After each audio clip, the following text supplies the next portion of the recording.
Hey guys, have you ever wondered whether you can qualify for a mortgage? Have you ever longed to own a home and you just didn't know where to start, or you were too intimidated to even try?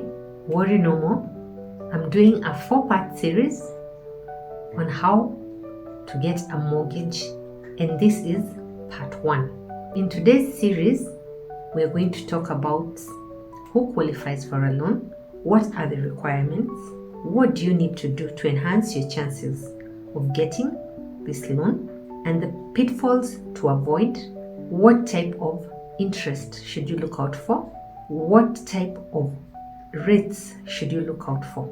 If you're new to the channel, welcome. My name is Jackie and I'll be taking you through the series. And if this is something you're interested in, make sure to hit the notification bell so that you don't miss out any of my videos.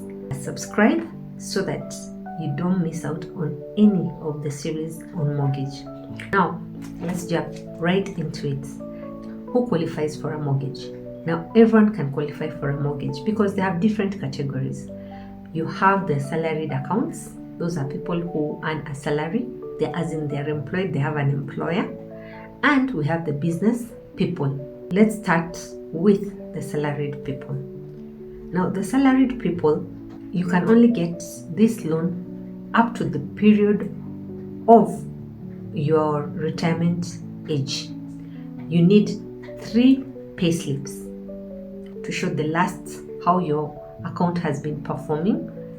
Then they do an assessment of your payslip to see what are your liabilities. Mostly they check at least 50% to ensure that they also comply with the law of the 1/3 rule, where you're supposed to remain with 1/3 of your salary.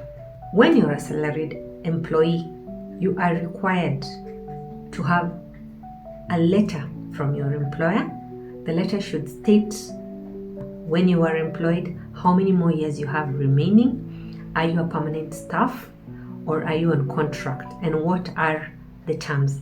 This document will be required. And of course, the obvious ones, they'll ask you for your ID, they will ask you for as I had said earlier, the copies of your payslips.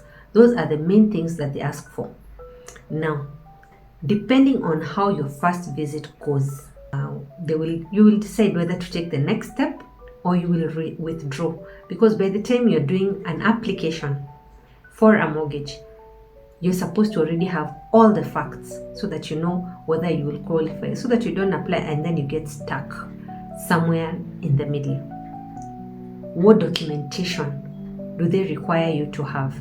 Now, when you go to apply for a mortgage and they tell you that you qualify to get a mortgage, what you're supposed to do is you have to go back and do a valuation of the property that you intend to buy.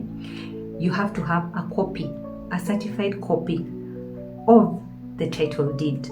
And other than those 2 items, you are required to pay a deposit. Now, this is to the vendor to show some kind of commitment.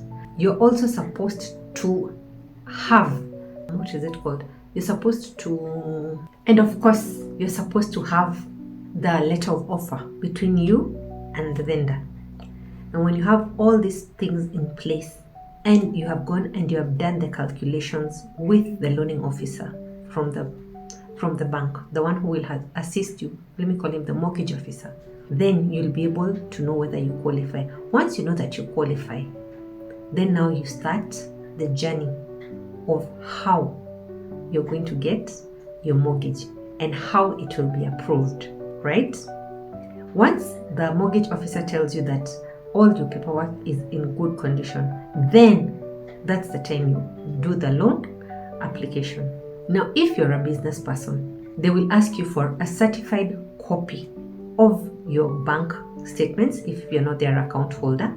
They will also ask you to give 3 years worth of audited accounts so that they can see how your business is doing, because that's like your salary, and all the other parameters I mentioned: sale agreement, letter of offer, title deed, and and a valuation report. Those ones are standard, whether you are salaried or not. You must have them. And you'll go through the same process that the salaried people go through. Then they will ask you to open an account, because obviously you have to open an account, because that is where they're going to be deducting their money from. Those are the requirements that you need before you can get a mortgage. I hope that this video has enlightened you, and it costs you nothing to just walk into the bank. Don't feel intimidated. Go and ask the mortgage officers, and they will give you all the terms and conditions. Before you apply for the loans, what do you need to know before you apply for the loan itself? You need to know the loan term.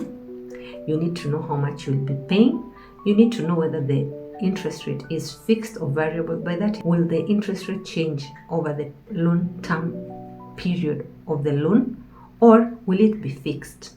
I would advise, each has advantages and disadvantages. But if you are risk averse and you like knowing that I'll be paying a certain amount of loan every month, then it will be good you take the fixed rate. But if you are a risk taker and you feel like the interest may go down to your advantage, you can take the variable rate. The other thing you need to find out is, for what duration will they give you? It's based on your age. They give you up to a period of 60 years.